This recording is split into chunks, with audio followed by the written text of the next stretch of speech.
আসসালামু আলাইকুম দর্শক, দেখেন আমাদের দিনাজপুর জেলায় এই মুহূর্তে অনেক বৃষ্টি হচ্ছে, বৃষ্টির সাথে শিলাবৃষ্টি হচ্ছে, দেখতেই তো পাচ্ছেন।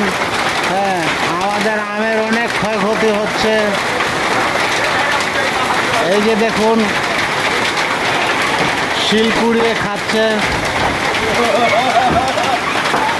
এই যে দেখুন, শিল কুড়িয়ে খাচ্ছে। পাথর পাথর আমাদের দেশে বলে যে পাথর, বরফ বরফ পাথর।